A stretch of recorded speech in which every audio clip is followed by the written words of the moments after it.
முதலமைச்சராக இருந்து அப்படி பேசுறது வந்து 1996 சட்டமன்ற தேர்தலில் அம்மையார் ஜெயலலிதா அவர்கள் பர்கூர் தொகுதியில் வந்து அவரை எதிர்த்து போட்டியிட்ட டிஎம்கே வேட்பாளர் சுகவனம் கிட்ட 6000 வாக்கு வித்தியாசத்தில் தோல்வி. ஜெகன்மோகன் ரெட்டி ஆந்திரா மாநிலத்தில் ஒரு முதன்மை பெற்ற ஒரு சிறந்த முதலமைச்சராக பேர் எடுத்தவர். அவர் கொண்டு வந்த பல திட்டங்களை வந்து காப்பி அடித்து எல்லா மாநிலத்திலையும் செய்ய ஆரம்பிச்சாங்க.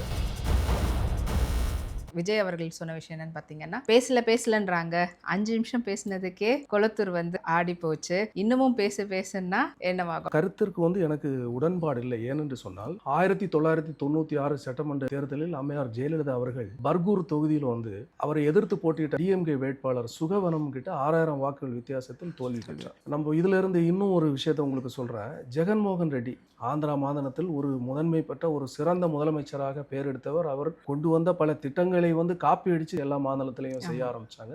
அந்த அளவு பெயர் புகழ் பெற்ற ஒரு சிறந்த முதலமைச்சர். அவரும் வந்து தேர்தலில் வந்து வரலாறு காணாத தோல்வி. 5 வருட நல்லாட்சிக்கு பிறகு ஒரு மிகப்பெரிய தோல்வியை தழுவினார். இந்த வெற்றியும் தோல்வியும் பொறுத்த வரைக்கும் அது மக்கள் தான் நிர்ணயிக்கிறாங்க. ஸோ அப்படி இருக்கிறப்போ முதலமைச்சராக இருந்து அப்படி பேசுறது வந்து கரெக்டான இது இல்லை என்பதுதான் என்னுடைய, அப்படி பேசி இருக்கிறத தவிர்த்து இருக்கலாம் என்பதுதான் என்னுடைய கருத்து. ஆனா அவர் பேசலன்ற அந்த ஒரு கருத்தை இன்னமும் வச்சுட்டு தானே இருக்கிறாங்க. அதனால நான் பேசுனதுக்கு இப்படி ஆயிடுச்சு, பேசாம இருக்கிறது உங்களுக்கு நல்லது தானேன்ற மாதிரி மறைமுகமா சொல்ற முதலமைச்சர் அவர்கள் வந்து 8 கோடி மக்களுடைய முதலமைச்சர், நாட்டை ஆளுகிற ஒரு முதலமைச்சர். ஒவ்வொரு அசைவும் வந்து கண்டென்ட். அப்போ வந்து அவர் ரொம்ப புரோட்டோகால் நிறைய பார்த்து தான் பேச வேண்டும் என்பதுதான் ஒட்டுமொத்த மக்களுடைய எண்ணமாக இருக்கும். ஒரு முதலமைச்சர் வந்து ரோல் மாடலாக தான் இருக்கணும். அவர் எந்த ஒரு இடங்கள்லையும் வந்து யாரும் கிரிட்டிசைஸ் பண்ற விதமாக, முன்வைக்கிற விதமாக இருக்கக்கூடாது என்பதுதான் விரும்புவார்கள். அப்படி இருந்தால்தான் நல்ல முதலமைச்சர்.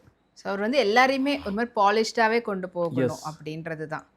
இப்படி வந்து பேசுறது அவருடைய அந்த இடத்துக்கான தகுதியா இருக்காது அப்படின்ற மாதிரி சொல்றீங்க. ஆமா. அதே போல வந்து பாத்தீங்கன்னா, அவருடைய பேச்சில் சட்டசபையில் பார்ட்டி ஃபண்டுன்னு தான் சொன்னார். எதிர்கட்சியாக இருக்கக்கூடிய திமுக எல்லாரும் வந்து அப்படியே எழுந்து குரல் கொடுக்க ஆரம்பிச்சாங்க. வெளிநடப்பு அது எப்படி சொல்லலாம்? முதுகுல புண்ணு இருக்கிறவனுக்கு தான் குனிகிறதுக்கு கஷ்டமா இருக்கும். அதே மாதிரி மடியில பணம் இருந்தால் தான் வழியில பயம் இருக்கும். ஸோ விசிகே, காங்கிரஸ் கட்சிக்காரங்க இருந்தாங்க, அதிமுக கட்சிக்காரங்க, எல்லா அனைத்து கூட்டணி கட்சிகளும் அங்கே இருந்தாங்க. யாரும் வெளிநடப்பு செய்யலை. சாதாரணமாக கேஷுவலாக அதை கேட்டுட்டு இருந்தாங்க.